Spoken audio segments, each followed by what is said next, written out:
Bonjour. Aujourd'hui, quelqu'un dit à Jésus, « Seigneur, n'y a-t-il que peu de gens qui soient sauvés ?» Il leur répondit, « Efforcez-vous d'entrer par la porte étroite. Il en viendra de l'Orient et de l'Occident, du Nord et du Midi, et ils se mettront à table dans le royaume de Dieu. Et voici, il y a des derniers qui seront premiers, et des premiers qui seront derniers. » Question à la fois théorique et pratique. Pratique parce qu'il y a des gens que j'aime ou que je connais mais qui n'ont pas la foi, c'est-à-dire ne croient pas en Jésus, et pour lesquels je me pose la question. Mais aussi question très théorique. Pourquoi Jésus n'a-t-il pas une bonne théologie?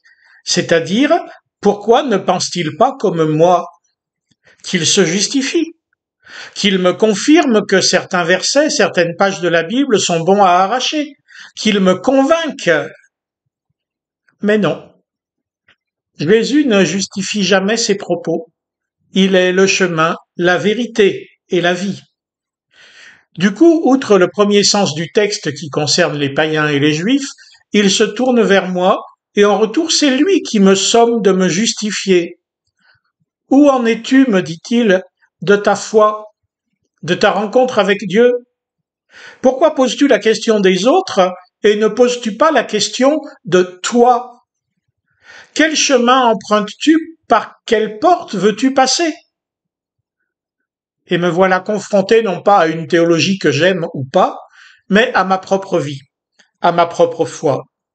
Est-ce que je regarde Jésus de loin comme un objet d'étude, ou bien est-ce que je m'approche de lui qui s'est approché de moi, afin de lui confier toute ma vie?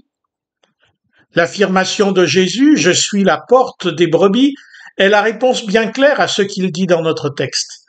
Avec ce joyeux corollaire un peu plus loin, j'ai encore d'autres brebis qui ne sont pas de cette bergerie, celles-là, il faut aussi que je les amène.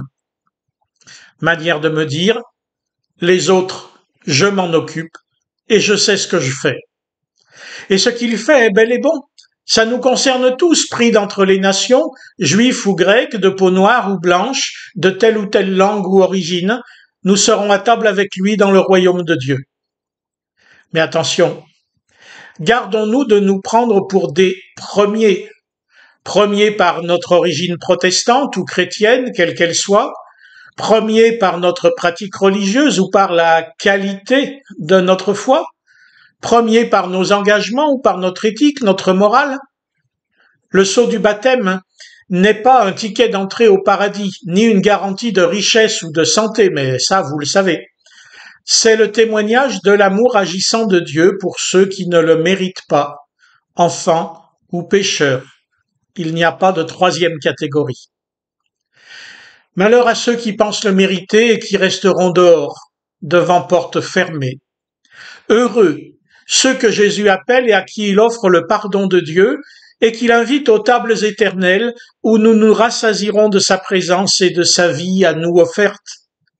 Heureux ceux qui se pensaient derniers, indignes de l'amour de Dieu, ils seront avant moi dans le royaume.